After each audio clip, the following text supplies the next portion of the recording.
नमस्कार दोस्तों मैंने अभी सोनी लिव पर फ्रीडम एट मिडनाइट का सीजन 2 देखकर खत्म किया है। सीजन 2 में भी पहले की तरह ही टोटल 7 एपिसोड रखे गए हैं एंड एपिसोड्स की जो लेंथ है वो 45 मिनट से लेकर के 62 मिनट के बीच की है। एंड सीजन 2 में आकर के इस शो को कंक्लूड कर दिया गया है। आप लोगों को अब इस शो में आगे कुछ भी देखने को नहीं मिलेगा। एंड एपिसोड्स की जो लेंथ है वो 45 मिनट से लेकर के 62 मिनट के बीच की है। एंड मैं सीधा मुद्दे पर आता हूँ, ज्यादा फालतू में बोलने के लिए मेरे पास कुछ भी नहीं है। सीजन 1 के एंड में ये क्लियर हो गया था कि पार्टीशन होगा एंड उसके अलावा कोई और ऑप्शन नहीं है। और साथ ही साथ ऑल इंडिया रेडियो पर भी अनाउंस भी हो गया था। सीजन 2 की शुरुआत वहां से होती है जब इस बंटवारे से लोगों पर किस तरह का इंपैक्ट पड़ता है और रेड क्लिफ यूनाइटेड इंडिया पर कहां लकीर खींचता है, और क्या इससे कांग्रेस और मुस्लिम लीग अग्री होंगे या नहीं होंगे, और क्या क्या किस किस के हिस्से में आएगा, और सबकी अपनी अपनी टेंशन है कि किस किस को क्या क्या मिलेगा। यही चीजें मेनली फोकस की जाती हैं कम से कम पहले शुरुआती 2 एपिसोड में। सेकंड एपिसोड में आकर के जो है वो पार्टीशन हो जाता है एंड इन सबके बाद देश आजाद होता है एंड फिर सांप्रदायिक दंगे भड़कने लगते हैं। एंड उसके बाद देश के राजा महाराजाओं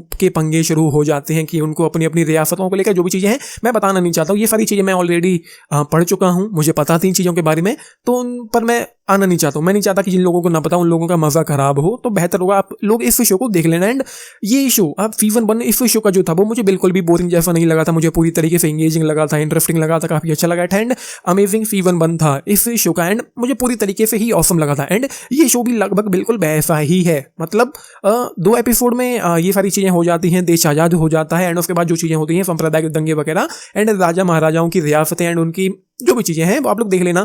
कश्मीर वाला भी मुद्दा यहाँ पर दिखाया गया एंड उसके बाद जो लास्ट के 2 एपिसोड रहे थे इस शो के वो कुडंट होल्ड माई अटेंशन, क्योंकि सरदार वल्लभ भाई पटेल और नेहरू जी के बीच चीजें खराब होने लगती हैं, उन लोगों की आपस में नहीं बन रही है। गांधी जी मेले में खिलौने के लिए विद करने वाले किसी एक बच्चे की तरह लग रहे थे और जिन्ना का अपना एक अलग ड्रामा चल रहा होता है। मैं ये नहीं कह रहा हूँ कि जो दिखाया गया है मुझे उससे प्रॉब्लम है, वो सच है लेकिन कितना है मुझे ये नहीं पता है, बट वो मेरे लिए बहुत ज्यादा एंगेजिंग नहीं था। जैसे कि गांधी जी बार बार अनशन पर बैठ जाते हैं, वो मुझे पर्सनली उतना अच्छा नहीं लगा। वो सच्चाई थी, रियल था, लेकिन वो मुझे जैसा कि मैंने आप लोगों से कहा मेले में किसी खिलौने के लिए जिद करने वाले एक बच्चे की तरह लग रहे थे कि जिनको बार बार अनशन पर बैठना है। वो मेरा पर्सनल टेक है, मैं ये नहीं कहता हूं कि उसमें कुछ भी झूठ है या कुछ भी गलत है, बट वो मेरा पर्सनल टेक है। तो वो वाली जो चीजें थी लास्ट के 2 एपिसोड में वो मुझे उतनी ज्यादा अच्छी, उतनी ज्यादा एंगेजिंग नहीं लगी है। मैं थोड़ा डिस्कनेक्ट हो रहा था एंड उसके अलावा जो भी इस शो में होता है वो मुझे पूरी तरीके से अगेन ऑसम लगा है। मैं पूरी तरीके से इन्वेस्टेड था, एंगेज्ड था, मुझे मजा आ रहा था इस शो को देख करके। लेकिन जहां पर मैं थोड़ा सा डिस्कनेक्ट हुआ वो मैंने आप लोगों को बता दिया। लेकिन एक इंटरेस्टिंग बात आप लोगों को बता दूं, पार्टीशन के बाद इंडिया की 565 रियासतें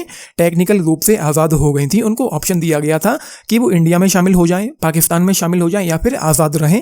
लेकिन सरदार वल्लभ भाई पटेल और वीपी मेनन ने बहुत तेजी से काम किया और उन्होंने लगभग सभी प्रिंसिपली स्टेट्स को इंस्ट्रूमेंट ऑफ एक्सेशन पर साइन करवाकर इंडिया में शामिल कर लिया। लेकिन यहाँ पर जूनागढ़ और कश्मीर को शामिल करने में जो प्रॉब्लम्स आई, जो कॉम्प्लेक्सिटीज थी, उन पर फोकस किया गया है। बट एक रियासत और थी जिसकी स्थिति और ज्यादा कॉम्प्लेक्स थी। वहां का जो निजाम था वो अपना अलग देश बनाना चाहता था, लेकिन उसका झुकाव पाकिस्तान की तरफ ज्यादा था और उसने पाकिस्तान को 20 करोड़ का लोन भी दिया था और वो पाकिस्तान की गवर्नमेंट के लगातार कॉन्टेक्ट में था, जो किसी भी हालत में इंडिया में तो शामिल नहीं होना चाहता था। वो था हैदराबाद का निजाम। उसके बारे में इस शो में कुछ भी नहीं बताया गया है। यहां तक कि सितंबर 1948 में ऑपरेशन पोलो भी लॉन्च किया गया था, उसके बारे में भी कुछ भी दिखाया बताया नहीं गया है।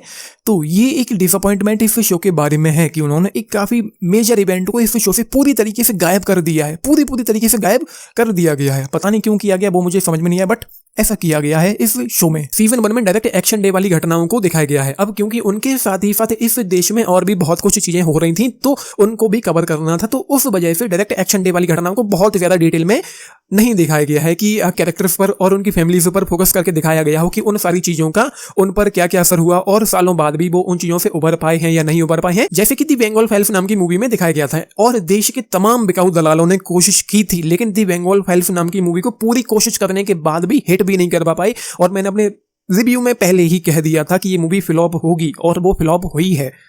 तो डायरेक्ट एक्शन डे वाली घटनाओं को इस शो में दिखाया गया है, लेकिन बहुत डिटेल में नहीं दिखाया गया, लेकिन दिखाया गया है। तो अगर ना देखा हो ये शो तो जरूर देख लेना। एंड उसके अलावा जो परफॉर्मेंसेस इस शो में वो मुझे ग्रेट लगी हैं। सबसे ज्यादा ग्रेट काम मुझे लगा है सिद्धांत गुप्ता एज पंडित जवाहरलाल नेहरू के किरदार में। उनके चेहरे पर वो भाव दिखाई पड़ते हैं आप लोगों को कि हमको दिखता है कि वो बिल्कुल भी खुश नहीं है कि देश के 2 टुकड़े हो रहे हैं। और उसके साथ ही साथ चिराग बोहरा एज महात्मा गांधी दिखाई पड़ते हैं एंड उनके अलावा राजेंद्र चावला एज सरदार वल्लभ भाई पटेल दिखाई पड़ते हैं। उनका भी काम मुझे अगेन बहुत अच्छा लगा है। लेकिन आरिफ जकारिया एज मोहम्मद अली जिन्ना मुझे ऑसम लगे हैं, जैसा कि ग्रेट लगे हैं वो मुझे पूरी तरीके से।